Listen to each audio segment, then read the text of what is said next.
All right, and I did mention that if you wanted to keep this log, like if you're going to be sending this back out to the editor and it's going to be color graded inside the editing software or something like DaVinci Resolve, then you would probably want to keep, you probably wouldn't want to do the color grading inside of After Effects, which I've been doing here. But I had to use it to get a better key. But I'm going to show you a way to use that matte now to use the matte off of the one that I've done the color grading on, which gave it a better key. And then I'm going to show you how to use that screen matte to apply it to a different layer of your green screen that's going to be in the log footage.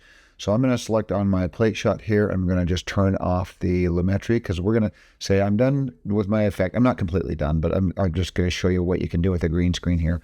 I mean, it's not done, but I'm going to show you what you can do to export this out as a log MOBI file instead of using these LUTs. So I turned off the one on the plate layer, and I'm going to go to the green screen here, and I'm going to duplicate this layer. I'm going to do Command D, which would be Control D on a PC, and that duplicates the layer right there. So I've got green screen and green screen 2. I'm going to just rename this top one and call this, I'm just going to rename this one. You can just hit like the return key on the name, and it will change, it'll highlight to change the name here, and I'm just going to call this Luma Matte. So we're going to use the brightness levels to create a matte for the one below it. So on this one, we're not going to green screen at all on the bottom layer. So I'm actually going to, I'm going to leave everything out. I'm going to turn off the lumetri, which will give us on the top one here. Let me turn off the top one temporarily and show you what's happening on the bottom one here. But I'm going to turn off the lumetri. So I'm back to log here, but that's going to change my key afterwards here.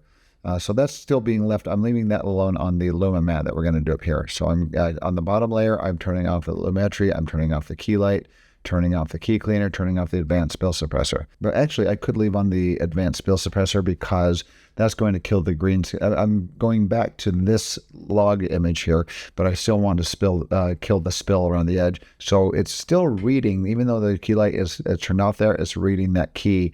That color that it's keyed to use the advanced spill suppressor and get rid of the green spill in that image. You can see it basically turning gray there as I turn that on there because it's still using that color. So I would leave the key light on there. It needs it there to use the advanced spill suppressor. But on the top one here, let's turn that on. That's the one that I've completely keyed out. We're seeing below it. Let me turn the bottom one off now. So this has got the LUT added to it, and it's keyed really well. But now I'm going to turn on the bottom green screen one and turn off the top one here. And we're going to tell it to use this track matte. It's going, on this green screen, it's going to use the track matte of this top one. Oh, actually, one other thing I need to do here. Let's turn this on. I'm going to go up on this layer. We're going to go up and tell it, rather than viewing the intermediate result, we're going to have it review. We're going to have it view what's called the screen matte here. Pull this down and say, use the screen matte on the top one. It's going to give us this black and white image. The white is what's being left in. The black is what's being keyed out here. But now I can turn that off. And down on the bottom here on the track matte, I'm going to tell it to use the one above it. So the one has to be on top of it here. The one that you're using to create a travel matte or a track matte, what they call. I'm going to pull this down and say, use the one above it, the green screen Luma matte. To key this out. Nothing's happened because you got to move over here. This is for the default is using what's called like a mask. If you have a mask on the top one, it's going to use that for the travel matte. I'm going to change this right here. This will change it. This little alpha matte switch will switch it to Luma matte. If I click on that, now it's using the Luma channel up above and keeping in the white and getting rid of the black. And we have a pretty good key. It still uses that exact same key that I have from the one that I put the LUT on. And that's the way you use this. Now when you're completely done with this, you can export this out. They can send it to DaVinci Resolve or to, if you're grading in Premiere Pro. And now you have all that log information to be able to grade it properly and still have the same like full dynamic range that you would have from shooting log footage. So now what you would do as an effects artist here, if you were completely done, you're going to go up to composition, and we can add this and we can add to render queue. You can use media encoder as well, but I kind of like just using the After Effects one here.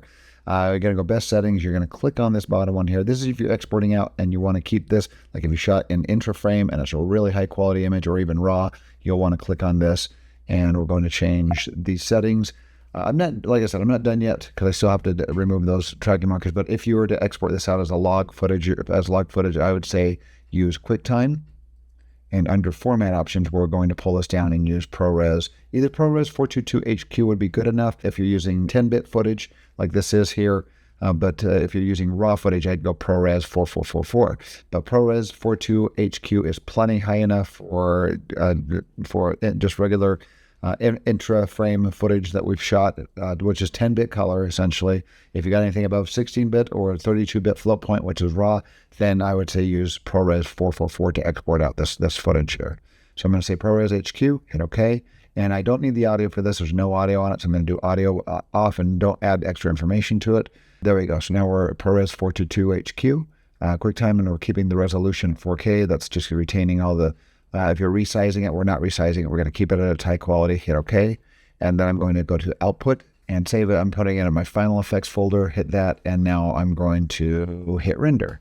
And then that will export that out to a QuickTime ProRes, like I said, ProRes 422HQ, which retains a 10-bit color. If you're using something higher like raw footage, I'd go ProRes 4444.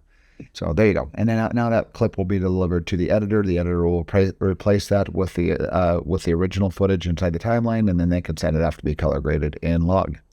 So there you go. Okay, the next step, I'm actually going to cancel this here, and we will go back, stop that, and I'm going to go back and show you how to remove these markers. I'm going to go back to the one with a LUT look with the nice color grade done inside of After Effects as if we are finishing it in After Effects, which is totally a good way to go as well. So I'm going to delete these exports here. I'm going to go back, and I'm going to undo that until I get back to where, and then I'm just going to get this back to where I was beforehand. Get rid of that layer, turn this one on. We're going to just call this green screen again, and turn this back to intermediate result, and turn the LUT back on my bottom layer there. So now we're back where we started. Okay, the next part, I'm going to show you how to remove these white lines on the green screen, use as tracking points.